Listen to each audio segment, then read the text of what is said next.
After a crushing defeat in the Champions League final last season, Liverpool have been one of the busiest clubs in the transfer window, spending over £200 million. But who have they brought in to replace Emre Can? Will Karius keep his #1 spot? And is anyone good enough to challenge Mo Salah's place? I've got the answers and more in the next few minutes as we look at Liverpool's starting 11 for next season. First up in goal is the new boy. It's the Brazilian shot stopper that's seen Liverpool absolutely smash the transfer record for a goalkeeper.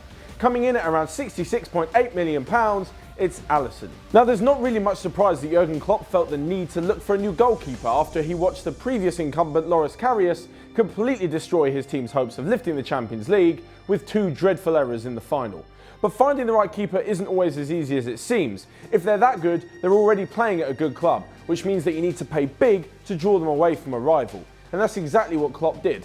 But if you thought Karius had it bad, spare a thought for Simon Mignolet, who wasn't even touted as the replacement for Karius. Instead, the Reds just went straight into the transfer market. Moving into the defence, and the left-back spot belongs to none other than Andy Robertson. Moreno did start last season as #1, but after an injury, Robertson stepped in and never looked back. And with Moreno potentially not even at Liverpool at the start of next season, it's definitely going to be Andy's spot. Across to right back, and a tale of injury, opportunity and an exciting youngster. Nathaniel Clyne can't seem to regain full fitness, so in stepped Trent Alexander-Arnold to the right back spot. He took to it like a duck to water, had a quack... I'm just...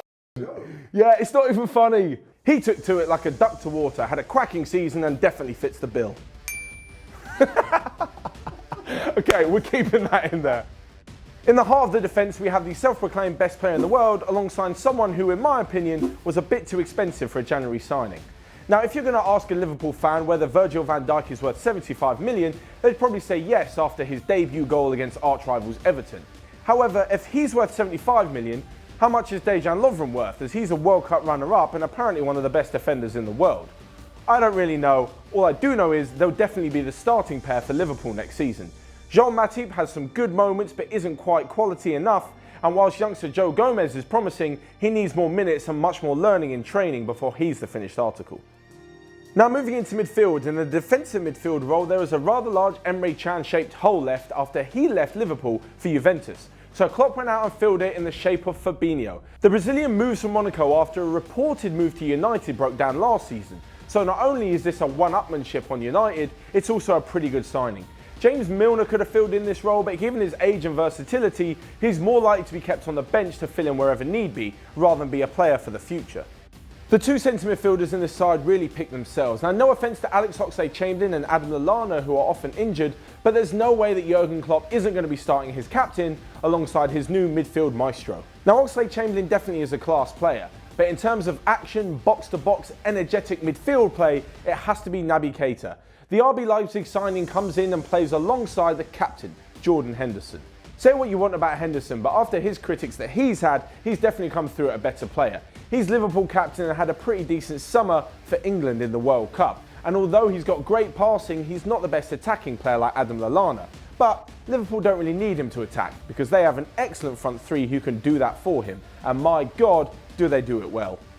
Starting on the left is a slightly overshadowed attacker in Sadio Mane.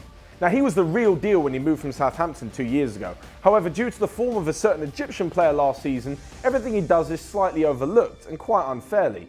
However, even with Liverpool reportedly sniffing around Lyon's Nabil Fekir, I don't think Mane has to worry about his place in the starting 11.